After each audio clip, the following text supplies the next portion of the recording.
అంటే యాక్చువల్లీ ఇప్పుడే ఆయనని మనం మనం ఆ కంక్లూజన్కి రాలేమండి. 20వ తారీఖు నాడు అతను వచ్చి మాట్లాడడానికి అలౌ చేస్తారా అంటే సెక్యూరిటీ ఏజెన్సీస్ నిజంగా చెప్పాలంటే ఆయన్ని బయటకు వదులుతారని అయితే నేను అనుకోవట్లేదు.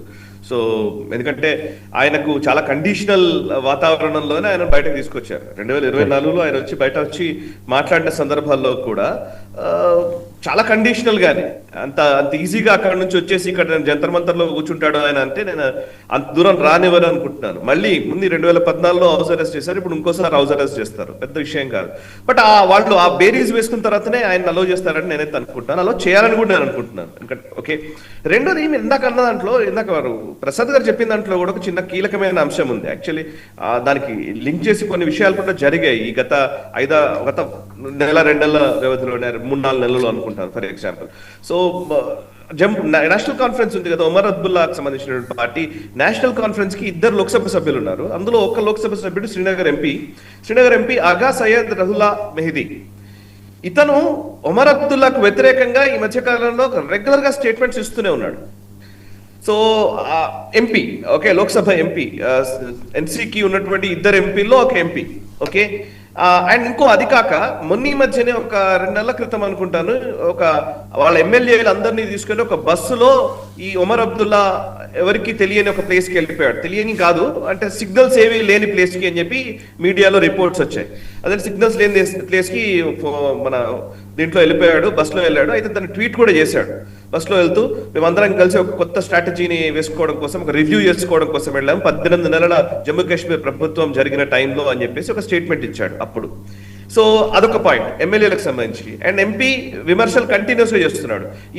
ఇతను ఏం విమర్శలు చేస్తున్నాడు ఒమర్ అబ్దుల్లాకు వ్యతిరేకంగా అంటే కనుక, ఒమర్ అబ్దుల్లా ఎన్నికల ప్రచారంలో భాగంగా ఆర్టికల్ 370ని మళ్ళీ రీస్టోర్ చేయడం గురించి మాట్లాడాడు, కానీ దాని గురించి అసలు ప్రస్తావించట్లేదు.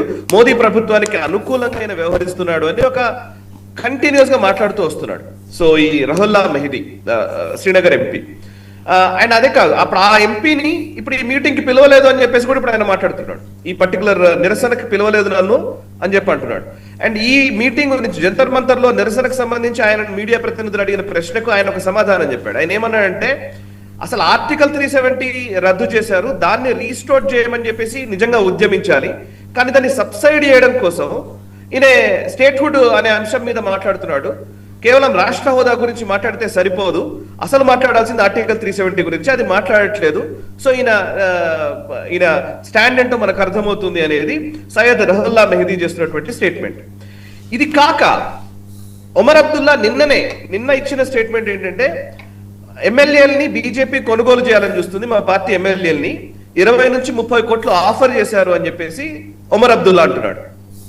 సో అంటే ఇందులో కొంచెం కాంప్లికేషన్స్ చూస్తే మీరు అర్థమవుతుందా అంటే ఏమనిపిస్తుంది అంటే, నాకు లోక్సభ ఎంపీ ఏమో ఆర్టికల్ 370 గురించి మాట్లాడకుండా స్టేట్హుడ్ లోకి తీసుకొస్తున్నారు అంటున్నాడు. ఇది యాక్చువల్లీ నిజంగా చెప్పాలంటే భారతదేశానికి మంచి పరిణామం. వై? బికాస్ అసలు ఆర్టికల్ 370 అనే చర్చ వాళ్ళ కథ రద్దు అయిపోతుంది ఇప్పుడు ఈ పర్టికులర్ స్టేట్హుడ్ గురించిన నిరసనలే మొదలవుతాయి కనుక. సో స్టేట్హుడ్ వస్తే చాలు మాకు అనే ఒక భావన రావడం అనేది, ఆర్టికల్ 370 అనే ఒక మహమ్మారి గురించి ఎవడు మాట్లాడకపోవడం జమ్మూ కాశ్మీర్లో అనేది మంచి పరిణామం. ఓకే, సరే స్టేట్హుడ్ గురించి అనంటే ఎట్లాగో బీజేపీ ప్రభుత్వం కూడా చెప్తూనే ఉంది, మేము రాష్ట్ర హోదా ఇవ్వడం మేము ఎట్లాగో ఇస్తాము, కానీ కొంచెం పరిస్థితులన్నీ చక్కదిద్దిన తర్వాత మేము ఇస్తాము, అది పెద్ద విషయం కాదు, దానికి కొంచెం కరెక్ట్ సరైన సమయం చూసుకుని మేము ఇస్తామనే ప్రభుత్వ స్టాండ్ కూడా. సో జమ్మూ కాశ్మీర్కి స్టేట్హుడ్ ఇవ్వడంలో మనకేం ప్రాబ్లం లేదు, అది మిగతా రాష్ట్రాల్లాగే జమ్మూ కాశ్మీర్ కూడా ఉంటది అని అంటే మనకేం ప్రాబ్లం ఉంటుంది, ఎవరికేం ప్రాబ్లం లేదు. ఎప్పుడైతే ప్రత్యేక ప్రతిపత్తి, ఈ సపరేట్ ఒక నేషన్ అనే ఒక నేషన్హుడ్, లేదంటే మేము సపరేట్ ఉండేవాళ్ళము, మేము వేరు మీరు వేరు అనే ఒక భావన ఎప్పుడైతే ఉంటుందో అది అసలు సమస్య. సో దాన్ని తుడిచిపెట్టే ఒక ప్రయత్నం జరగడంలో భాగంగా ఇది జరుగుతుంది అనేది ఒకటి. సో నేను ఇందాక అన్నాను కదా, ఎంపీ చేస్తున్నటువంటి విమర్శల వైపు ఉన్నప్పుడు బీజేపీ మీద విమర్శలు చేస్తూ ఒమర్ అబ్దుల్లా మాట్లాడడం అనేది, ఆయనకు కూడా ఇప్పుడు ఏంటంటే ఒమర్ అబ్దుల్లా కూడా జమ్మూ కాశ్మీర్ లో ఫేస్ సేవింగ్ పని ఏదో ఒకటి చేయాలి ఆయన. ఎందుకంటే అక్కడ ఉన్నటువంటి జమ్మూ కాశ్మీర్ ప్రజలని కొంత సాటిస్ఫై చేస్తూ, వాళ్ళని కొంచెం పాసిఫై చేస్తూ చేసే ప్రయత్నం కూడా చేయాలి. ఎందుకంటే ఒమర్ అబ్దుల్లాకి కావాలని ఒక ఫ్రీ ప్యాసేజ్ ఇవ్వడం కోసం నువ్వే తీసుకో, అదేదో లీడ్ తీసుకొని ఇదేదో మాట్లాడు స్టేట్హుడ్ గురించి మేము ఇస్తాంలే అన్నట్టుగా ఏమైనా మేము చెప్పలేము, ఏమైనా జరుగుతుంది ఇక్కడ ఇక్కడ. సో నేను చెప్పేది మీకు క్లియర్ గానే వెళ్ళింది అనుకుంటాను. అంటే ఇందులో చాలా రాజకీయాలు ఉంటాయి. ఒకవైపు నెగటివ్ గా కనిపించే దాంట్లో పాజిటివ్. అంటే ఇప్పుడు మీరు చెప్పిన దాన్ని బట్టి చూస్తే నాకు ఇంకొక అబ్జర్వేషన్, సందేహం అంటారా అబ్జర్వేషన్ అంటారా, ఇదంతా ఇలాంటి వాళ్ళందరినీ ఈ గుంపునంతా తీసుకొచ్చి వాళ్ళని ఎక్స్పోజ్ చేయడం కూడా కేంద్ర ప్రభుత్వ ఉద్దేశం అయి ఉండొచ్చుగా. ఖచ్చితంగా ఖచ్చితంగా ఖచ్చితంగా. ఇందాక మీరు అన్నారు, యాక్చువల్లీ ఇందాక నేను మన జంతర్ మంతర్ లో ప్రస్తుతం ఏం జరుగుతుంది అని అంటే గనక ప్రస్తుతం జరుగుతున్నది ఒక ప్రహసనం నడుస్తుంది. మీకు ఒక ఎగ్జాంపుల్ చెప్తాను. జంతర్ మంతర్ లో సిజేపీ దాన్ని ఏమంటారు, ఏం పార్టీ అనేది, కాక్రోచ్ జనతా పార్టీ. సిజేపీ అనేది గుర్తుంది. సో కాక్రోచ్ జనతా పార్టీకి సంబంధించి అసలు ఏం జరుగుతుంది అని అంటే, గత చాలా రోజుల నుంచి అక్కడ నిరసనలు వెళ్తున్నారు. ఏం జరుగుతుంది అని అంటే, ఒక అతను ఎవరో ట్విట్టర్ లో పెట్టాడు యాక్చువల్లీ నాకు, అక్కడ రోజు కూడా జనాలు ఎవరు కనిపించట్లే. జనాలు ఏ టైంలో ఎక్కువ మంది కనబడుతున్నారంటే చెప్తున్నాను, 7 AM in the morning 10 people ఉంటున్నారట, 10 మంది అట. 8 AM కి 100 మంది అవుతున్నారట, ఎందుకంటే బ్రేక్ఫాస్ట్ ఉంటుంది కాబట్టి. సో 12 PM 20 మంది అట, 1 PM 150 మంది లంచ్ ఉంటుంది కాబట్టి. So 3 PM 18 people, 4 PM 200 people, snacks ఉంటాయి, మంచి స్నాక్స్ పెడుతున్నారు అక్కడ. Okay, 7 PM 25 people, 8 PM 250 people, dinner చాలా బాగుంటుంది. సో ద పాయింట్ ఈస్, అక్కడ మీరు చూస్తే కూడా విజువల్స్ చూస్తే కూడా అర్థమవుతుంది ఏంటంటే, అక్కడ ఎవరో ఫ్రీగా ఫుడ్ పెడుతున్నాడు ఒకతను, ఎవరో వచ్చి కొంతమంది ఎవరో ఫ్రీగా ఫుడ్ పెడుతూ ఉంటే ఆ పక్క నుంచి వేటోళ్ళు అటు వేటోళ్ళు ఇటు వేటోళ్ళు వచ్చి మంచిగా భోజనం చేసేసి, సో భోజనం కాగానే ఎవరి పర్వాలు చూసుకొని వెళ్ళిపోతున్నారు.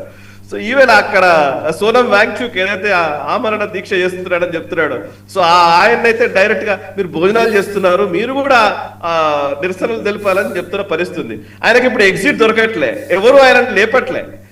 ఆయన ఫోర్స్ఫుల్ గా, మామూలుగా అయితే ఏం చేస్తారు ఎక్కడైనా కానీ ఆమరణ దీక్ష చేస్తున్నారంటే ఫోర్స్ఫుల్ గా పోలీసు వస్తారు, తీసుకెళ్లిపోతారు, వాళ్ళతో చెప్పిస్తారు. చూసారా, నిమ్మరసం ఇచ్చి దీక్ష విరమింపజేస్తారండి, నిమ్మరసం ఇచ్చి దీక్ష విరమింపజేస్తారు. అప్పుడు కూడా వినకపోతే ఏముంది, సెలైన్లు పెట్టడము, తీసుకెళ్లి హాస్పిటల్లో జాయిన్ చేయడము, ఫోర్స్ఫుల్ గా విరమింపజేయడం చేస్తారు.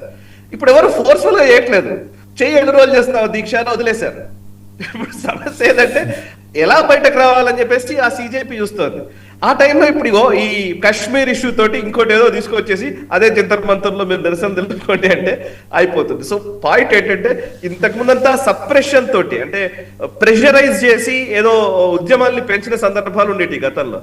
ఇప్పుడు ప్రెషరే అక్కర్లేదు. ఎన్ని రోజులు చేస్తావు ఈ ఉద్యమం చెప్పండి, ఎన్ని రోజులు చేయగలుగుతారు?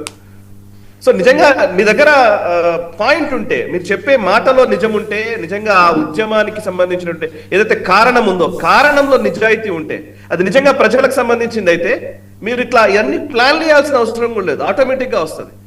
కానీ కావాలని ప్లాన్డ్ గా